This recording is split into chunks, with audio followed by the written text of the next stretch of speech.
con la realidad. Asimismo, tiene la función de proponer la incorporación de nuevas formas de razonamiento a través de la creatividad, la duda sistemática y el descubrimiento. Lo más importante es que las y los estudiantes aprendan a construir la naturaleza de un problema y sus posibles soluciones. Por ejemplo, para hacer un comentario de un texto con el fin de aprender a hacer una síntesis, es necesario que las y los estudiantes se pregunten si se trata de un texto argumentativo, descriptivo o narrativo que dé cuenta de un debate o de un experimento científico, los cuales presentan problemas diferentes en cada caso. Mientras que el texto argumentativo requerirá que se distinga los ejemplos de los argumentos y su jerarquización, un texto que describa un debate científico requerirá que se identifiquen y clasifiquen los puntos de vista de los participantes, así como los argumentos correspondientes. 251. De este modo, en cada caso se podrán acudir a los contenidos del campo formativo pero en situaciones nuevas y diferentes, sobre todo cuando se vinculan con algún eje formativo, como el de vida saludable, al tratarse el comentario del texto sobre el debate científico. La confluencia de los ejes articuladores y los contenidos de los campos formativos conforman un núcleo integrador del trabajo didáctico, creando temas de reflexión como el maltrato animal, los poderes de los superhéroes y su relación con la ciencia, o el papel de la pandemia en el entendimiento del suicidio infantil y juvenil. Los ejes articuladores representan una perspectiva ética para aproximarse a los contenidos del programa de estudios y con ello evitar que las desigualdades y exclusiones, que siempre están entrelazadas, basadas en la clase social, el sexo, el género, la condición física, el grupo étnico, se reproduzcan en el currículo, en las actividades educativas, en las relaciones de poder dentro de las escuelas y en las formas de evaluación.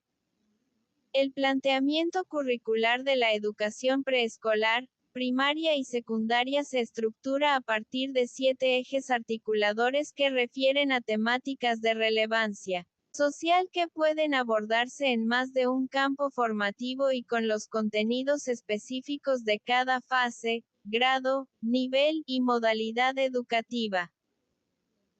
La definición de los ejes articuladores tiene como perspectiva una educación que coloca como horizonte de los procesos educativos a la comunidad-territorio, cuyo principio pedagógico se basa en la elaboración de proyectos dirigidos al desarrollo de la ciencia, el arte y las humanidades, así como aquellos que tienen como finalidad la justicia social y la solidaridad con el medio ambiente. Estos 7 ejes cruzan el currículo de la educación preescolar, primaria y secundaria. Esto implica que los campos formativos de la educación preescolar, primaria y secundaria incorporarán en sus enfoques y contenidos uno o más de estos ejes, de acuerdo con la fase que cursen las niñas, niños y adolescentes, con apego a la realidad que viven.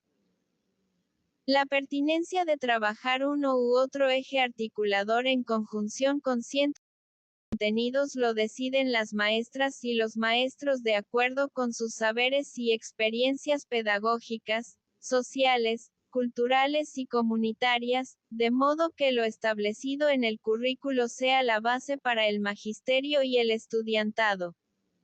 Existe una correspondencia entre el proceso de enseñanza y aprendizaje y 105 libros de texto, de modo que reflejan la incorporación de los 7 ejes articuladores en la formación de las niñas, niños y adolescentes.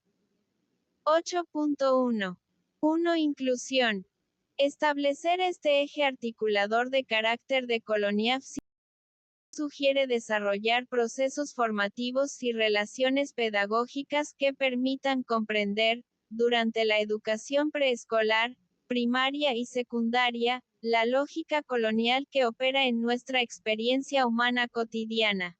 Cuando las niñas y los niños empiezan a estudiar la modernidad y sus procesos históricos, científicos, productivos, tecnológicos, culturales y artísticos, en realidad están estudiando los procesos de colonización y sus dominios, por lo que es central que comprendan cómo se relacionan con su vida diaria.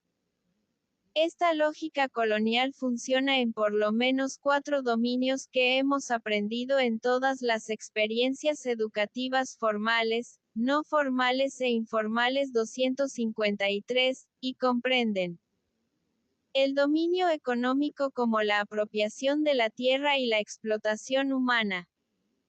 El dominio político, que comprende el control de las autoridades. El dominio social, representado por el control del género, la clase social, la sexualidad, la condición étnica.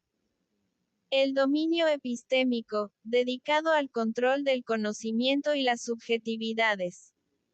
254. Todos estos dominios de la colonización tienen en común la generación de estados F de desigualdad, la cual puede entenderse como una violación a la dignidad humana que niega la posibilidad de que todas y todos desarrollen sus capacidades en cualquier aspecto de la vida.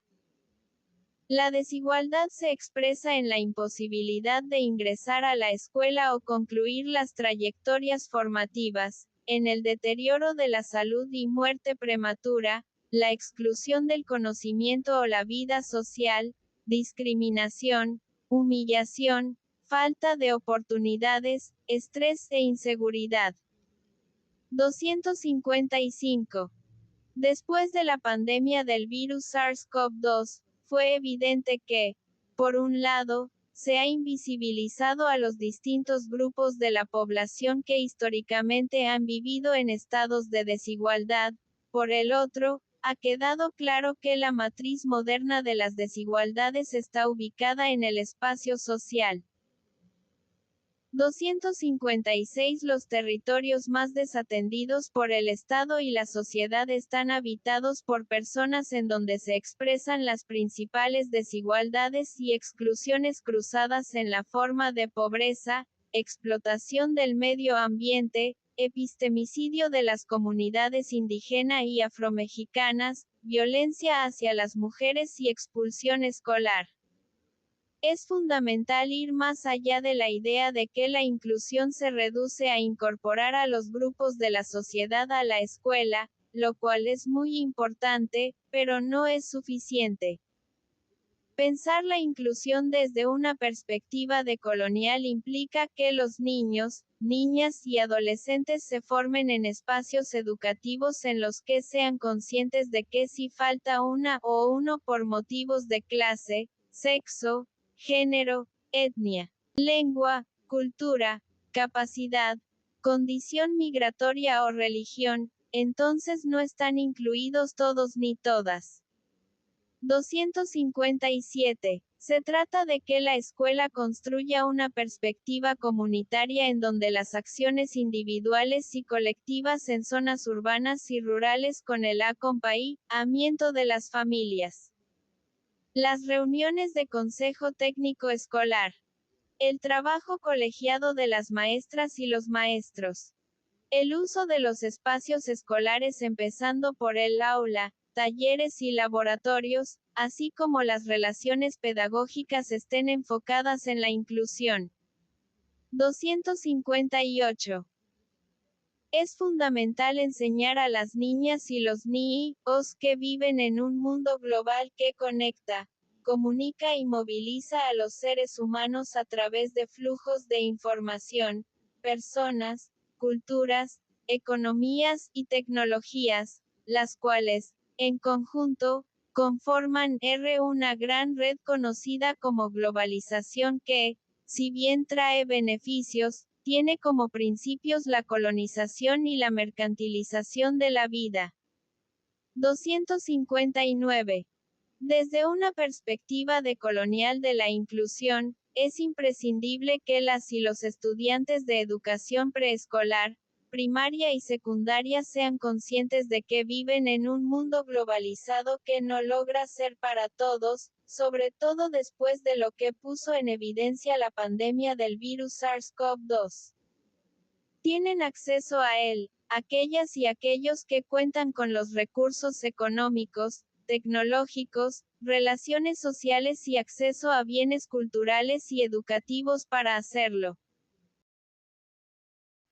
Esta perspectiva requiere que las y los estudiantes aprendan a cuestionar las visiones particulares y su relativismo sobre el mundo, así como el pensamiento único universal que parte de una visión eurocéntrica, patriarcal y heterosexual de la realidad. 261 las cuales desconocen la diversidad que compone el mundo. La educación preescolar, primaria y secundaria ocupa un periodo fundamental del desarrollo de niñas, niños y adolescentes, especialmente en la construcción de su identidad. Una perspectiva decolonial de la inclusión favorece la formación en donde la identidad es una decisión del sujeto en pertenencia mutua con su mundo, y no como una relación entre sujetos idénticos que reducen al otro a la no pertenencia. 262 Ello también implica que se cuestionen críticamente las jerarquías sociales que existen en la escuela, la comunidad y el mundo en general. Un elemento central de inclusión desde una perspectiva decolonial es que la educación preescolar, primaria y secundaria forme ciudadanos que aprendan que la naturaleza es exterior a la sociedad, lo que requiere que construyan relaciones sociales en el marco de la naturaleza, así como relaciones ambientales en la que están incorporados los seres humanos. Los seres humanos crean medio ambientes y estos crean personas, grupos humanos, familias y comunidades. 263, en un ciclo permanente de interdependencia vital. Pensar una educación inclusiva desde la decolonialidad requiere que las niñas y niños aprendan a reconocer el valor de la cultura universal junto con el conocimiento y saberes ancestrales como parte de un mismo patrimonio intangible de la humanidad. 264 que contribuye en la construcción de su identidad como ciudadanos con conocimientos sólidos, capaces de establecer diálogos de saberes con otros sujetos, pueblos y naciones, y a entender y defender las ideas, tecnologías y culturas que se han generado y preservado por las comunidades indígenas y evitar que sean transformadas en propiedad privada. 265. Para apoyar esta perspectiva, las epistemólogas del sur constituyen una búsqueda de conocimientos y criterios que otorgan visibilidad y credibilidad a las prácticas cognitivas, en cuanto a enseñanza y aprendizaje, de los pueblos, clases y grupos sociales que han sido históricamente explotados, oprimidos, excluidos e invisibilizados por el pensamiento colonial. 266. Asimismo, es fundamental que la educación preescolar, primaria y secundaria genere relaciones pedagógicas que vinculen la realidad de las y los estudiantes que tienen alguna discapacidad o aptitudes sobresalientes, con el conjunto de la comunidad escolar y la comunidad local para que en el ejercicio de sus derechos se reconozcan en un marco amplio de diversidad, que fortalezca su dignidad humana, en el concierto de lenguas, culturas, identidades, clases sociales, tareas y saberes. 267. 8.1. 2. Pensamiento crítico. El eje articulador de pensamiento crítico, en donde lo crítico se entiende como la recuperación del otro desde la diversidad. 268, es fundamental para la formación de una ciudadanía con valores democráticos y justicia social. Una primera tarea del pensamiento crítico es propiciar en las y los estudiantes de la educación preescolar, primaria y secundaria un desarrollo gradual de capacidades que implica un proceso a partir del cual establecen relaciones entre conceptos, ideas, saberes y conocimientos, que tiene como condición la construcción de relaciones en los que predomina el diálogo. 269. Asimismo, envuelve el aprendizaje de un conjunto de conocimientos, saberes y experiencias para que las y los estudiantes desarrollen su propio juicio, así como autonomía para pensar por sí mismas y mismos de manera razonada y argumentada, con el fin de que se acerquen a la realidad desde diferentes perspectivas, la interroguen y, en su caso, puedan contribuir a transformarla. El pensamiento crítico es la capacidad que desarrollan niñas, niños y adolescentes para interrogar al mundo y oponerse a la injusticia, la desigualdad, el racismo, el machismo, la homofobia y todas aquellas formas que excluyen e invisibilizan a las personas y que pasan inadvertidas por considerarse normales, pero que en realidad son construcciones históricas que se generaron a partir de diversas formas de explotación, control del trabajo y relaciones de género. 271. El pensamiento crítico formado motiva a las y los estudiantes a realizar un juicio sobre su realidad y ponerla ante el tribunal de la crítica y la argumentación. También implica que niñas, niños y adolescentes serán capaces de examinar la realidad circundante desde una perspectiva que cuestiona los valores éticos que le dan sentido al mundo. La educación desde la perspectiva del pensamiento crítico implica un proceso amplio de formación dirigida a la justicia social, en donde los saberes y conocimientos de las y los estudiantes son movilizados para plantear preguntas, elaborar proyectos, así como desarrollar una conciencia crítica de cómo las dimensiones interdependientes de la vida de las personas responden a fenómenos históricos y estructurales que le impactan directa o indirectamente en su vida familiar, escolar y comunitaria. Sobre todo, para que construyan críticamente diferentes lecturas de su realidad inmediata, donde con frecuencia aparecen ejercicios de poder que generan exclusiones cruzadas que se anudan en la forma de pobreza, en la explotación del medio ambiente, y en distintas formas de violencia, especialmente hacia las mujeres. 272. El pensamiento crítico también es necesario para valorar el conocimiento, buscarlo y amarlo, no por los beneficios que se puedan obtener a cambio de él, sino por lo que aporta para dar sentido a la vida propia y a la comunidad, especialmente para mejorarlas y enriquecerlas. 273. El desarrollo gradual del pensamiento crítico se puede expresar a través de la construcción de un pensamiento propio que permita justificar, fundamentar y emitir juicios sobre un tema escolar o un aspecto de la realidad, así como del empleo de lenguajes, considerando contextos y situaciones específicas. También se puede manifestar con el uso de razones para emitir opiniones escritas, orales o de cualquier otro tipo a partir de reglas, teorías, tradiciones, ideales, principios, costumbres.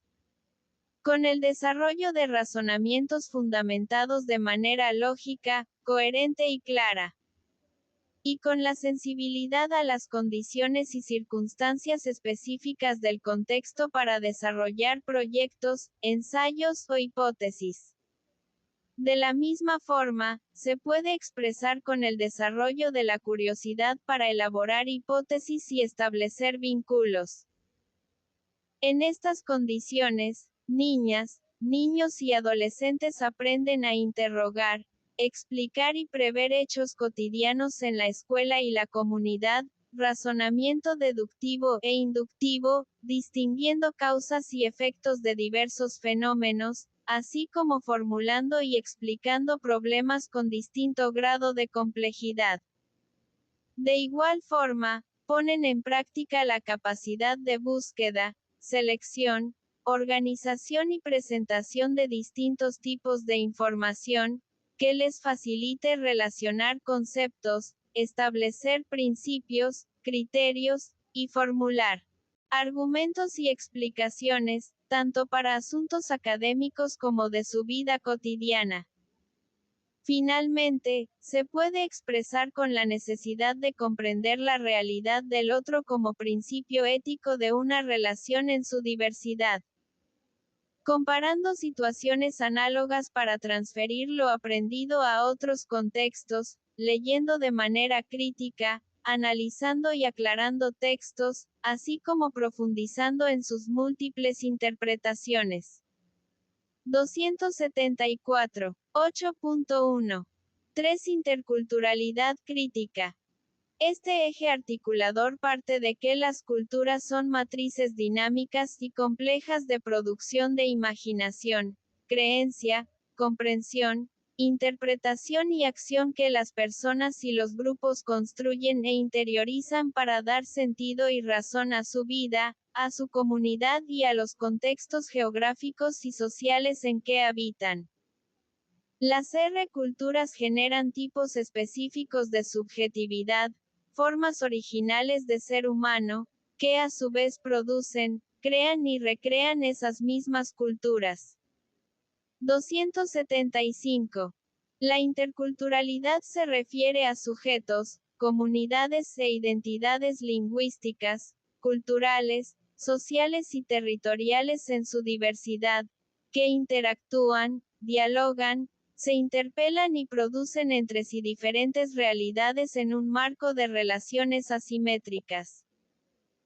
Pensar la educación preescolar, primaria y secundaria desde la interculturalidad supone para todas y todos que es posible enseñar y aprender conocimientos y saberes desde diversos fundamentos conceptuales que permiten a las y los estudiantes pensarse a sí mismas y a sí mismos, en coexistencia con los otros y el medio ambiente.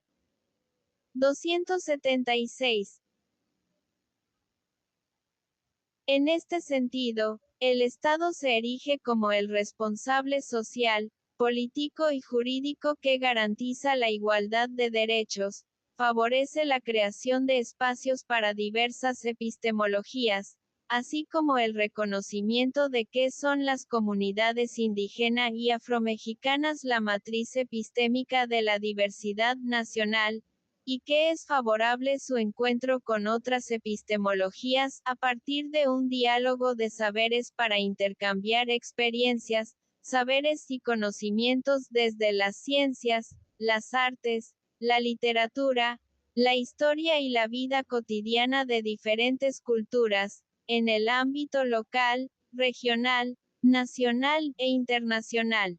Desde esta perspectiva, se concede igual valor al aprendizaje y a la enseñanza que se realiza en los espacios de la comunidad local, y a aquel que transmite tanto la cultura universal como la innovación del conocimiento en diferentes partes del mundo, en la medida en que contribuyen al bienestar individual y colectivo. El eje articulador de la interculturalidad crítica reconoce que las relaciones de género, etnia, clase, sexo, territorio, cultura, lengua y capacidad que se presentan en los espacios escolares, se expresan en relaciones de poder que se entrelazan y determinan de manera desigual y asimétrica a favor de unas niñas, niños, adolescentes, maestras y maestros, pero en detrimento de otras y otros. La interculturalidad crítica se diferencia del enfoque multicultural que ha prevalecido en la educación primaria y secundaria oficial durante décadas, desde la propuesta de Gonzalo Aguirre Beltrán sobre las regiones interculturales de México, pasando por las propuestas de educación intercultural bilingüe, hasta la interculturalidad para todas y todos, que tienen un enfoque cercano a la interculturalidad funcional. 278. El multiculturalismo surgió como respuesta a la emergencia política y social de los grupos considerados minoritarios en las sociedades modernas que reclaman reconocimiento a su identidad en su diferencia. Así, surge una política educativa que se caracteriza por el reconocimiento y respeto de todas las culturas, el derecho a una ciudadanía diferenciada y a la igualdad de oportunidades, en un marco de coexistencia sin interrelación y convivencia.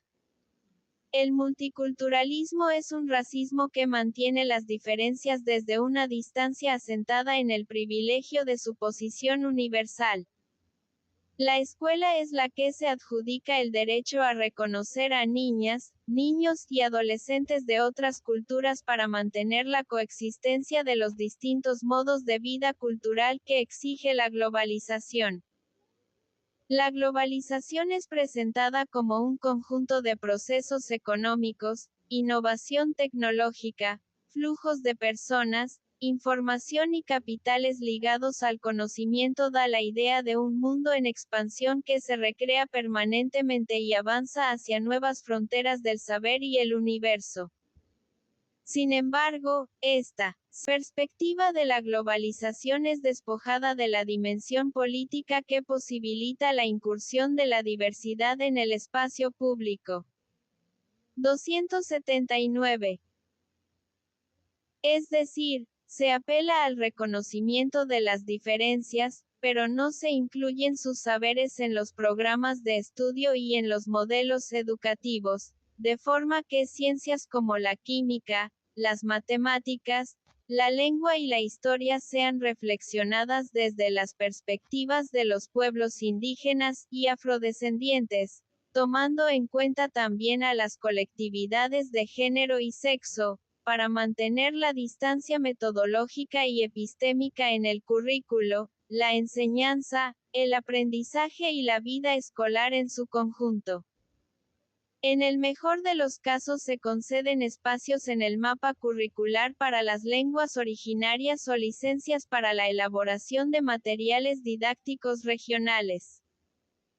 Este eje articulador parte del valor y dignidad de todas las formas de vida en su diversidad, cuya expresión escolar encuentra unos principios éticos comunes para el diálogo y la convivencia entre niñas, niños, adolescentes y adultos y de relación con múltiples saberes y conocimientos expresados en los campos formativos. En este sentido, se busca que la formación de niñas, niños y adolescentes, en todos los grados y modalidades de la educación preescolar, primaria y secundaria permita la construcción de una idea del ser humano encarnada en el sujeto colectivo que forma un todo con la naturaleza. La vida de la persona adquiere sentido en tanto es comunidad, por lo tanto, la escuela retoma este principio para formar sujetos centrados en el bienestar de la vida en comunidad, con quienes cohabitan el territorio. Con este eje articulador se abre la posibilidad para que las maestras y los maestros, en tanto profesionales de la enseñanza, construyan con sus estudiantes diversos vínculos con la realidad, en cuya interacción se puedan erigir otras formas de relación con el mundo, considerando de manera efectiva la interacción simétrica con diversas culturas, saberes y lenguas. 281. Una formación desde la interculturalidad crítica se puede expresar a través del desarrollo de subjetividades sensibles y capaces de indignarse ante la violación de los derechos de las personas, frente a toda forma de violencia y cualquier tipo de discriminación, así como la toma de acciones concretas en contra de cualquier exclusión por motivos de clase, discapacidad, sexo, etnia y género. 282. Se manifiesta por medio de un diálogo de saberes para escuchar las ciencias, las artes, la literatura, la historia, la filosofía, la vida cotidiana de otras culturas y pueblos hasta ahora invisibilizados o decididamente discriminados del currículo oficial.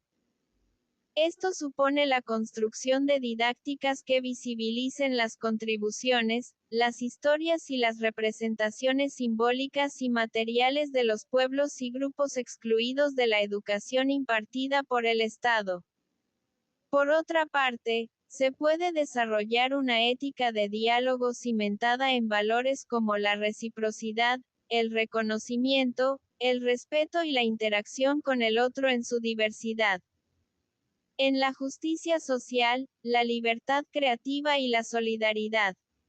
De la misma manera, se expresa a partir de la construcción de proyectos de servicio e intercambio solidario entre la escuela y la comunidad territorio a partir de la LFI reapropiación de los conocimientos, experiencias, saberes y prácticas aprendidas.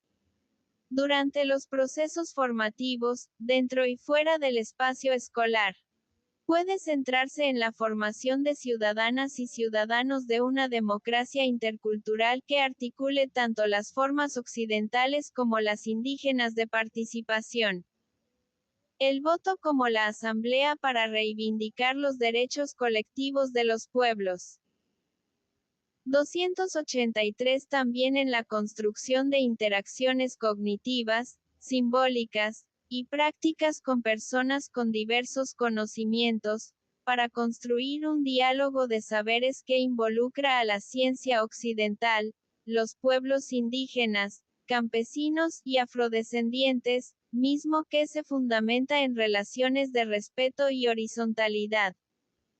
De igual forma, debe considerarse un diálogo con la naturaleza que derive en la construcción de una ética y normas de cuidado de sí misma y mismo y del medio ambiente como una unidad orgánica interdependiente.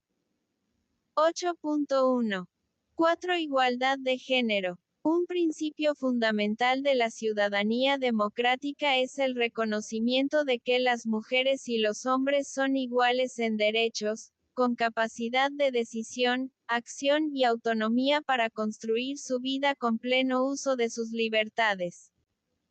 La incorporación de un eje sobre igualdad de género en la educación preescolar, primaria y secundaria supone una formación en la que niñas, niños y adolescentes cuestionen prácticas institucionalizadas desde donde se asigna a cada persona una identidad sexual, racial y un género que termina estableciendo desigualmente su condición laboral, social y educativa en la comunidad o fuera de esta. 284. Se necesita abrir espacios de reflexión en las escuelas para que niñas, niños y adolescentes puedan comprender que la igualdad de género es una condición histórica, no un rasgo cultural de la sociedad, por lo que la violencia en contra de las mujeres se ejerce a partir de un conjunto de desigualdades sociales, económicas, étnicas, lingüísticas, territoriales que se basan en una inexistente desigualdad biológica. 285. Acercarse al conocimiento a través de situaciones de su propia realidad brindará elementos a las y los estudiantes para comprender que las personas no ocupan un lugar en la sociedad preestablecido naturalmente, sino que existen históricamente desigualdades cruzadas, sustentadas en la clase social, la etnia, la sexualidad, la discapacidad, la edad, la nacionalidad y el género, que niegan los derechos de sujetos, grupos o poblaciones enteras. 286. Desarrollar y acompañar situaciones de aprendizaje para las y los estudiantes, dentro y fuera del espacio escolar, favorece la comprensión de diferentes formas de opresión que actúan simultáneamente sobre personas concretas de su comunidad. 287, por ejemplo, el lugar que se les asigna a las relaciones entre hombres y mujeres en las familias, la calle, el transporte público, el trabajo, en el campo, los lugares de esparcimiento y diversión, así como en la escuela. Esta última es el espacio más significativo de socialización que reproduce jerarquías, valores y prácticas dentro de su ordenamiento legal, planes y programas de estudio, y simbólico, ordenamiento de las bancas, filas, vestimenta o códigos diferenciados de conducta, lo cual tiende a invisibilizar prácticas y violencias hacia las mujeres durante la educación preescolar, primaria y secundaria. 288. Las identidades de género y los modelos de masculinidad y feminidad son procesos de construcción continuos, que van de la mano de las etapas de desarrollo de niñas, niños y adolescentes y, por lo tanto, de los valores y patrones aprendidos dentro y fuera de la escuela. Es por ello que estas identidades y modelos se definen y redefinen en todas las acciones de mujeres y hombres, y en la interacción entre ambos, a lo largo del ciclo de vida, el cual de manera importante se realiza en la vida escolar. 289. En la medida en que se impone y legitima un modelo patriarcal, colonial, científico eurocéntrico, homofóbico y racista en la educación preescolar, primaria y secundaria, se está imponiendo en los cuerpos y mentes un modelo hegemónico de ciudadano, lo cual contradice una vida saludable y el sentido democrático, abierto a la diversidad, incluyente, intercultural y decolonial de una educación que tiene como núcleo de sus procesos a la comunidad.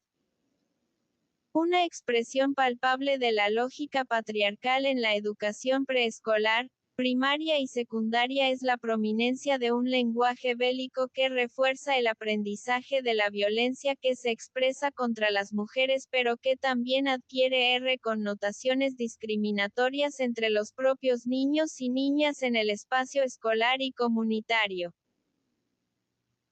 Además, la sobrevalorización de cualidades convencionalmente atribuidas a los hombres, como la excesiva racionalidad analítica, previsibilidad instrumental, dominio del poder jerárquico y competencia, se ha adaptado al terreno de la educación a través de un lenguaje calculador e industrial, en donde abundan expresiones como control de calidad, pruebas estandarizadas, reglamentación y docilidad del estudiante y competencias. Hay que advertir que el aula es el lugar en donde se legitiman, asumen y reproducen las reglas sobre las identidades, los cuerpos y las capacidades.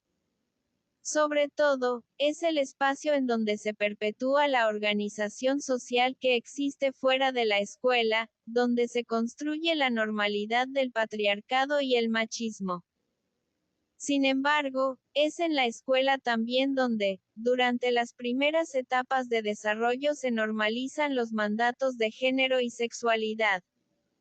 291. Por eso es fundamental que los procesos formativos de la escuela tengan vinculación con las familias, especialmente en lo que concierne a los derechos sexuales, derechos reproductivos y en materia de educación sexual integral, que les permita tomar decisiones libres, responsables e informadas para su desarrollo individual como colectivos, con el fin de contrarrestar la noción de que el cuerpo de las mujeres tiene un propósito meramente reproductivo con beneficios al mercado laboral.